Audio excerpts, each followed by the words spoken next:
कृष्ण जी, आज एक प्रेस वार्ता करी थी आपने और जो मुद्दा था क्योंकि 27 मार्च को जो है प्रिंसिपल का सस्पेंशन हुआ था और आज जी 11वें दिन क्या जरूरत पड़ गई जो प्रेस कॉन्फ्रेंस की है? नहीं, एक्चुअली में क्या है कि हम वेट कर रहे थे कि विजिलेंस सिर्फ इसमें लीपापोती कर रही है या एक्चुअल में मतलब कोई एक्शन लेना चाह रही है, क्योंकि ऐसा तो है नहीं कि जितना भी भ्रष्टाचार हुआ है उसमें अकेली प्रिंसिपल इन्वॉल्व हो। और भी तो कई सारे लोग हैं जो मैंने खुद ने जिनके एविडेंस दे रखे हैं। एक हिंदी विभाग में मामला हुआ था उसमें भी है और कमेटियां भी हैं, बहुत सारी चीजें। ऐसे थोड़ी फाइन का जो कलेक्शन हुआ है वो भी है, तो अकेली प्रिंसिपल तो हो नहीं सकती। और ये मामला अब का तो है नहीं, ये 19/12/2024 से चला हुआ है, अब 26 चल रही है, लगभग 1.5 साल होने को आया है। अभी मुझे इतना समय लग गया तो आगे कितना समय और लगेगा, इसलिए हम तो इस चक्कर में थे, इस वेट में थे। अच्छा, पहले जैसे इन्होंने सेटिंग करके इस कॉलेज में दोबारा आ गए थे तो हमें ये है कि अभी भी वो लोग घूम रहे हैं चारों तरफ, ऐसी खबरें आ रही हैं, लोग बता रहे हैं। मैं तो खैर यही हूँ, मुझे तो नहीं पता क्या है, लेकिन लोगों को खबरें दे रहे हैं कि भाई दोबारा से वही चीजें चल रही हैं कि दोबारा से सस्पेंशन रद्द करवाने की तैयारियां चल रही है। कोई बात नहीं, करो, हम तो तैयार खड़े। पहले भी हम तो हाईकोर्ट तक गए और आगे भी अगर कोई इस तरीके की चीजें हुई, अगर मतलब तरीके से इसमें जांच नहीं हुई और जो चीजें हैं, जो पहलू हैं वो सामने नहीं लाए गए, तो फिर दोबारा हम सामने से आएंगे। कोई बात ही नहीं, कॉम्प्रोमाइज वाला तो कोई मैटर ही नहीं है। हम झुकने वालों में से नहीं है, डट के सामना करेंगे भ्रष्टाचारियों का। आज एक भारी भरकम पुलिंदा जो है आप लेकर आए, क्योंकि जैसे अपनी जब भी प्रेस कॉन्फ्रेंस करते हैं तो पूरी रिसर्च के साथ करते हैं। वो पुलिंदों में क्या था?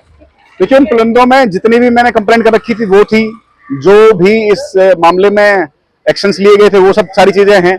भाई जो मेरे पास एविडेंस हैं, जो चीजें हैं, जिस ग्राउंड पे ट्रांसफर हो रहा था, जिस ग्राउंड पे सस्पेंशन हो रहा था, वो सारी चीजें हैं, सब कुछ बताया मैंने। भाई आप एक चीज सोच के देखो, पहले एडमिन ग्राउंड पे इस कॉलेज से ट्रांसफर हो गया, फिर दोबारा में इस कॉलेज में दोबारा ट्रांसफर कर दिया गया, कह रहे हैं कि जी पब्लिक इंटरेस्ट है। ऐसी कौन सी पब्लिक है जिसका इस कॉलेज से इंटरेस्ट है?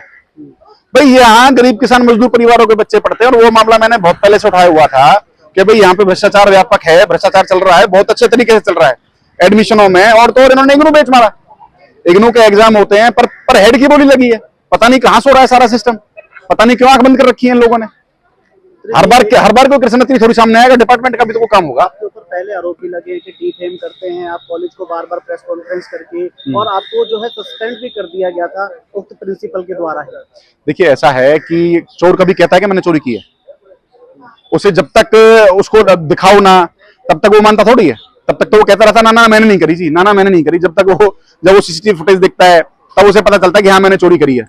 अब हम जब एविडेंस दिखाएंगे, जो मैंने विजिलेंस को पेपर दे रखे हैं वो है, जो हाई कोर्ट में मामला उठा रखा है वो है, जब ये सारी चीजें चल रही है तो अपना पता समझ में आ जाएगा किसने किया है, किसने नहीं किया है, किसने डिफेम किया है, किसने बच्चों के अधिकारों का पैसा खाया है, किसने गबन किया है, सब कुछ सारी चीजें सामने आएंगी। अब क्या लगता है आपको कि जो जिस तरह से सस्पेंशन हुआ, आज 11वां दिन लगभग हो चुका है जी, और जो है क्या दोबारा से जो है इनको बहाल किया जाएगा या इस मामले से बाहर निकाल के फिर दोबारा पद पे बैठा दिया जाता है, तो क्या करेंगे? क्या देखिए, ये जो चीजें हैं, अगर इस तरीके की कोई हरकत होती है तो हम हिम्मत हारने वालों में से हम तो फिर दोबारा लड़ाई लड़ेंगे।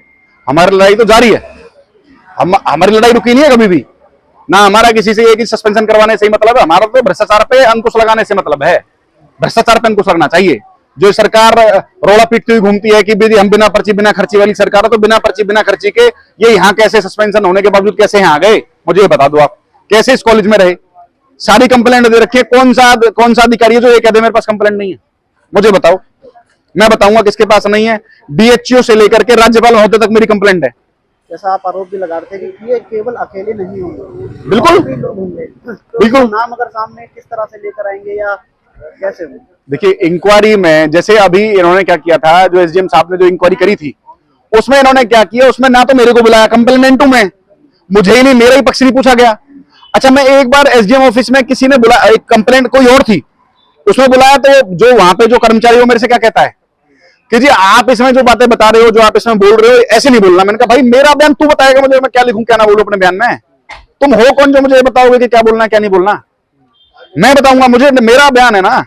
तो उसके बाद में पता चल रहा है कि जी इन्होंने इस फाइल को क्लोज मतलब लापरवाही बता के बंद कर दिया। फाइनेंशियल एम्बेजलमेंट जो डीएचओ ने स्पष्ट अक्षरों में लिखा था कि इसमें फाइनेंशियल एम्बेजलमेंट है, यानी कि अनियमितताएं हैं, उन सब चीज को दरकिनार करके इन्होंने उसको बंद करने का काम करा। उसके आधार पर उन्होंने 10 लाख रुपए मांग लिए। हाँ, डिफॉर्मेशन में 10 लाख रुपए मांग लिए कि 10 लाख रुपए चाहिए। मतलब मैंने कहा कोई नहीं, कैश लोगे या चेक वो भी देख लेंगे, कोई बात नहीं, अभी रुको तो सही।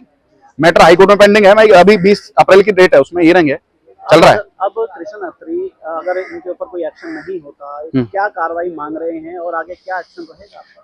देखिए, एक मैं कहता हूं कि जो आप स्लोगनबाजी करते हो, जिस चीजों को लेकर के आप सत्ता में आए हो, लोगों को प्रलोभन दे करके आप लोग भाई हम ये कर देंगे, हम वो कर देंगे, तो उस चीजों को चरितार्थ करके दिखाओ। और ये शासन प्रशासन का काम है, ये कृष्ण अत्री का काम नहीं है। इसमें तो आपको खुद को करना चाहिए। इसमें आप मेरे से क्या पूछ रहे हो भाई? इसमें मेरा काम थोड़ा ही है, ये तो काम शासन प्रशासन का। मैंने तो एविडेंस दे दिए सारे, मेरा काम एविडेंस देने का है, जबकि ये काम भी नहीं है मेरा। ये काम तो सरकार का है, जो ऑडिट होती है, जो सारी चीजें, तो उसमें देखना चाहिए। अब उन्हें ये देखते नहीं है, तो हमारा तो यही रहेगा कि जब तक इन भ्रष्टाचारियों को इनके सही जगह पर नहीं पहुंचा देंगे, तब तक चुप नहीं बैठेंगे। तो आगे कोर्ट का रास्ता भी कह रहे थे आप? कोर्ट तो चला, वो तो मैटर चल रहा है, वो तो 2-3-4 महीने हो चुके उस मैटर में। उसमें 20 अप्रैल को भी डेट है अभी इसमें, वो तो चल रहा है, वो चलता रहेगा। हमें माननीय न्यायपालिका पर पूरा भरोसा है। कार्रवाई कैसे चाहते हैं? कार्रवाई ये चाहते हैं कि भाई इन पे, इनके खिलाफ इतना स्ट्रिक्ट एक्शन होना चाहिए। खिलाफ क्या नाम? जो जिन्होंने भ्रष्टाचार जिसमें संलिप्त है इस चीज में, पूरे मैटर में, ये तो इंक्वायरी करे डिपार्टमेंट का काम है। एक बार नाम बता दीजिए ना उनका। देखिए, अभी जो विजिलेंस ने जिन्हें सस्पेंड किया वो रुचिरा खुल्लर है, इस कॉलेज की प्राचार्य पहली, अब तो नहीं है, पहले इसकी प्राचार्य रही है। तो फिर हम आगे भी यही चाह रहे हैं कि भाई जो भ्रष्टाचार में इसमें और भी जो लोग संलिप्त हैं उन सबको सामने लाओ। एक पे थोड़ी ये लीपअप होती नहीं, औरों को भी पकड़ा। कार्रवाई करनी है तो ढंग से करो, अच्छे से करो, ताकि लोगों को पता तो चले कि ये नुमाइंदे हैं। एक फर्जी मुकदमों की रानी भी तो है ना, जो लोगों के खिलाफ फर्जी शिकायत देती घूमती है। और जो बहुत अभी तो ये तो कुछ नहीं है, इसमें तो बहुत डीप जाने की जरूरत है।